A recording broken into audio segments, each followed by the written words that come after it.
హరే కృష్ణ అండి, పద్మావతి కిచెన్కి వెల్కమ్ అండి. ఈరోజు నేను మీకు సగ్గుబియ్యంతో దద్దోజనం చేస్తున్నాను.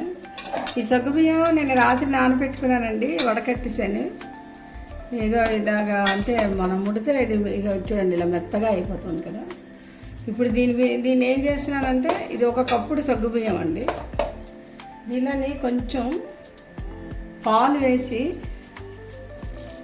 కుక్ చేస్తానండి, ఉడకపెడుతున్నాను. ఉడకపెట్టాక కొంచెం చల్లారనిచ్చి అప్పుడు పెరుగు, అందులో మళ్ళీ కరివేపాకు, పోపు సామాను, అల్లం, పచ్చిమిర్చి ఇవన్నీ వేసి దద్దోజనం చేస్తానండి. చాలా బాగుంటుంది. ఇక ఇప్పుడు ఇది ఉడకపెడుతున్నానండి.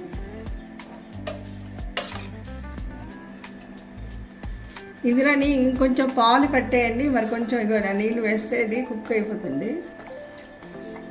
అంటే మనం సగ్గుజావు చేసినట్టు కొంచెం అది కుక్ అయితే మనకి అరుగుతుంది. అందుకని చెప్పేసి ఇలా ఉడకపెడుతున్నానండి. ఇక చూసారా, ఇది తెల్లగా వస్తుంది అంటే మీకు సగ్గుబియ్యం ఉడికిపోయాయి అనమాట. ఇవి ఏమొచ్చి చల్లారి పెట్టుకోవాలి. అంటే రెడీ అయిపోయి కుక్ అయిపోయింది సగ్గుబియ్యం అంతా కూడా. అంటే పాలు ఈ గ్లాస్ తోటి దగ్గర 2 గ్లాసులు పాలుని కొంచెం ఈ మాత్రం నీళ్లు కూడా వేసానండి. వేస్తే అది కుక్ అయిపోయింది, ఇక మెత్తగా అయిపోయింది.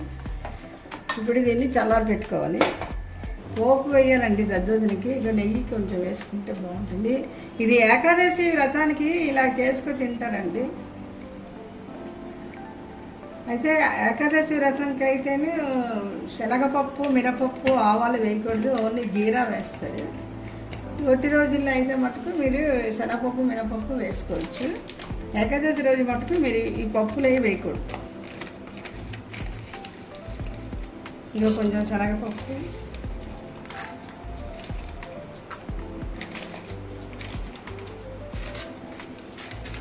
కొంచెం ఆవాలు,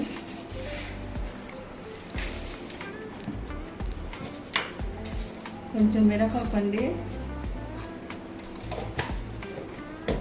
అలాగే చిన్న అల్లం కొంచెం అంటే కోరిసి వేస్తాను. అలాగే ఒక పచ్చిమిరపకాయ అండి, పచ్చిమిరపకాయ ఒకటి,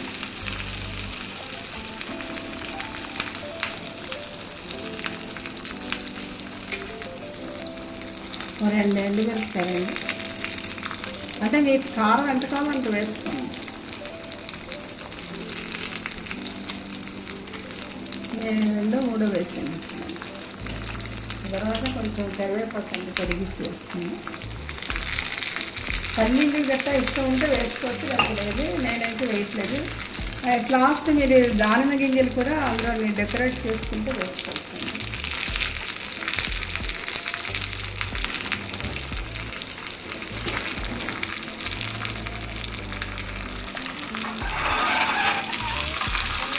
ఈ పోపు వేయలేక అందులో అది చల్లారిపోయాక కలిపేసి కొంచెం పెరుగు, ఉప్పు వేయిస్తామండి. అంతే మీకు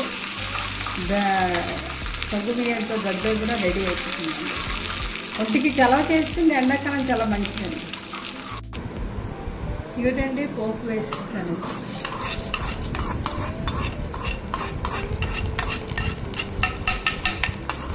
ఇది కొంచెం చల్లారనిచ్చాక అప్పుడు ఉప్పు వేస్తానండి. కొంచెం ఫ్యాన్ కలిసి పెట్టండి.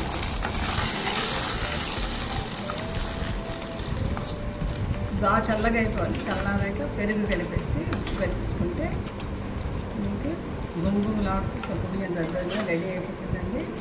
ఇది చిన్నపిల్లలు, పెద్దవాళ్ళు, ముసలి వాళ్ళు ఎవరైనా తినచ్చు. ఒంటికి కూడా చలవ చేస్తుంది, ఏమీ హాని చేయదు. ఇక ఇది ఫుల్గా చల్లారిపోయిందండి. ఇప్పుడు ఇక ఈ పెరుగు ఇందులో పెరుగు కలుపుతున్నాము.